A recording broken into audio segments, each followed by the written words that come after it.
মা, ভিখিরিকে 10টা টাকা ভিক্ষে দেন মা, ভগবান মঙ্গল করবেন।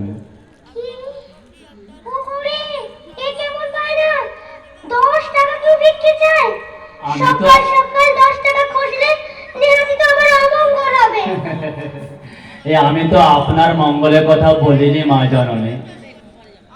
ভিক্ষা দানে সবসময় মনে রাখবেন, দাতা লস হবে, গ্রহীতা মঙ্গলই হয় মা।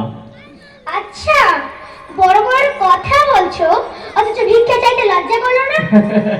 লজ্জা, এই লজ্জা, ঘৃণা, ভয় সবকিছু বর্জন না করলে মা নাগা সন্ন্যাসী কিংবা ভিখারি হওয়া যায় না। আর তাছাড়া রামকৃষ্ণ ঠাকুর স্বয়ং বলেছেন, লজ্জা, ঘৃণা, ভয় তিন থাকতে নয়। ও বাবা, ঠাকুর রামকৃষ্ণের বাণীও তোমার জানা আছে? কেন থাকবে না? এটা ইনফরমেশন টেকনোলজির যুগ, সবাইকে খবরাখবর রাখতে হয় মা জননী।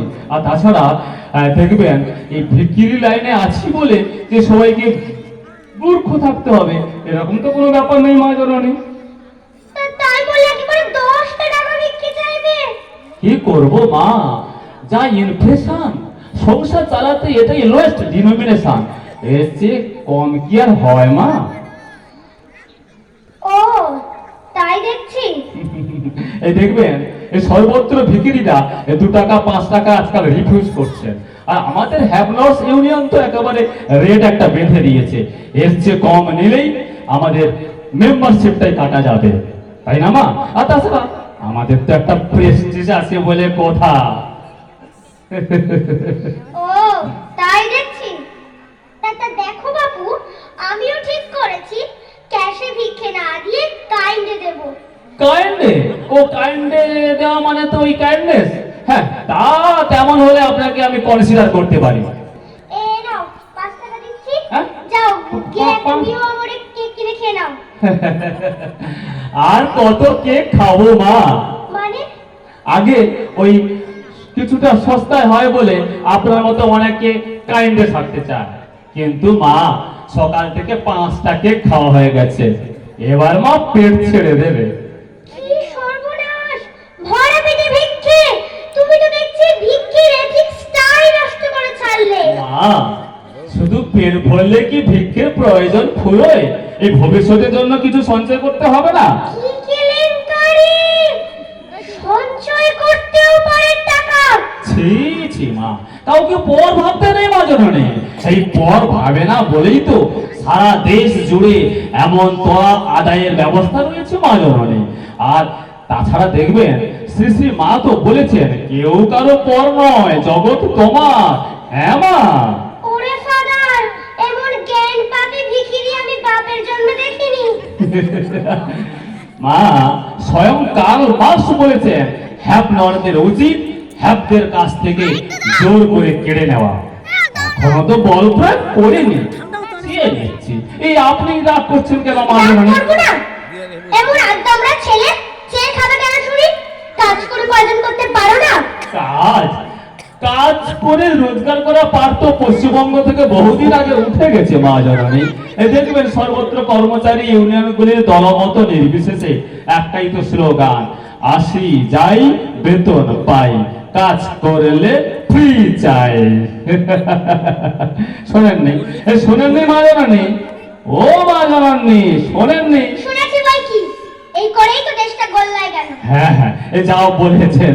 তাছাড়া মা কাজ কোথায় যে কাজ করব? কাজ থাকলে তো বাংলায় আমার হাজারে হাজারে বেকার কি থাকতো? আচ্ছা বিপদে পড়েছি। আরে বাবা, চাকরি করতে হবে কেন? স্বয়ং নির্ভর স্বরোজগারের তো উপায় আছে। আছে মা, আছে। তার ওই পরিমাণটা ওই বাড়িতে যেমন পুষ্পদেরা থাকে তার চেয়ে বেশি নয়। বস্তুত আমাদের দেশে রোজগার করবা বা আত্মনির্ভর হওয়ার তো দুটো মাত্র উপায়, এক হচ্ছে ওই ডাকাতি, আর 2 হচ্ছে ভিক্ষে। দেখুন মা, ওই ডাকাতির মতো খতরনাক প্রফেশনে না গিয়ে আমি এই নিরীহ ভিক্ষাবৃত্তিটা গ্রহণ করেছি। এটা কি আমার অপরাধ হলো মা? ওহে ওহে, শোনো, তোমার সাথে না কথাই বলা যাবে না।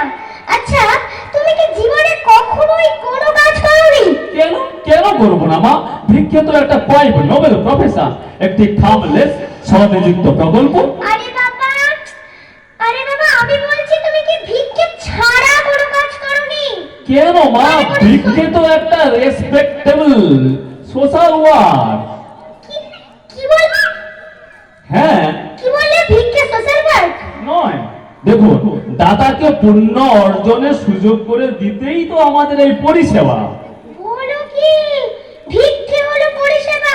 নয়, ভেবে দেখুন, লোকে পুণ্য অর্জন করতে দেশ থেকে দেশান্তরে ছুটছে, তাতে যেমন খরচ তেমনি নানান হেপা, তার মধ্যে রয়েছে আবার পথশ্রম। আমি তো সেই সকল পুণ্য লোভীদের ট্রাভেলস অ্যান্ড ইউজলেস এক্সপেন্ডিচার বাঁচিয়ে ফুকটে পুণ্য অর্জন করতে সাহায্য করে দিচ্ছি, স্রেফ ভিক্ষে দিয়ে অনন্ত স্বর্গের পাসপোর্ট। বলুন, ঠিক বলছে কি না মা? তাও তো বটে, এই ব্যাপারটা তো ভেবে দেখিনি। আর ভাববেন না মা জননী, আর ভাববেন না, ভেবে সময় নষ্ট একদম করবেন না। সামান্য তো 10টা টাকা, এত সস্তায় এমন পরিষেবা আর কে দেবে বলুন? আর তাছাড়া মা, এই যে ভিক্ষের সপক্ষে এতগুলো কথা আপনাকে বললাম, তার কনসালটেন্ট ফি দেবেন না আপনি আমাকে? আমি তো তোমাকে কনসাল্ট করতে যাইনি। নাই বা গেলেন, এই গায়ে পড়ে অ্যাডভাইস দেওয়াটা কি কনসালটেন্সি বৃত্তির অঙ্গ নয় মা? ফর নাথিং, কারো রুজির পথে কাটা হবেন না মা জননী। ও, তোমাকে ভিক্ষাবৃত্তির কনসালটেন্ট হতে কে বলেছিল?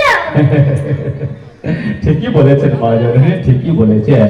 কিন্তু দেখবেন, গরজ বড় বালাই, দেখছেন না, একদিন যারা পুঁজিবাদীদের কালো হাত গুড়িয়ে দাও, ভেঙে দাও বলে চিৎকার চেঁচামেচি করতো, আজ কেমন লেজে গোবরে হয়ে ওই পুঁজিবাদীদের ভজনায় ভিক্ষের ঝুলি কাঁধে দিয়ে দৌড়ে দৌড়ে ঘুরে বেড়াচ্ছে।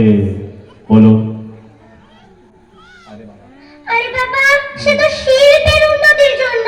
যথার্থ বলেছেন মা জননী, যথার্থ বলেছেন। এই বাংলার উন্নতির জন্য হোক আর দেশের উন্নতির জন্য হোক, তারা ভিক্ষের ঝুলি কাঁধে নিয়ে দেশে দেশে ঘুরে বেড়াচ্ছেন। আর দেখবেন, দেশে উন্নতি চান কিংবা আত্ম উন্নতি চান, ভিক্ষের কোনো বিকল্প নেই মা। উফ বাবা, হাত বাপ রে বাপ, হাত ধরে দিলে সকাল সকাল, হাত ধরে দিলে সকাল সকাল। নাও নাও নাও নাও, তোমার 10 টাকা।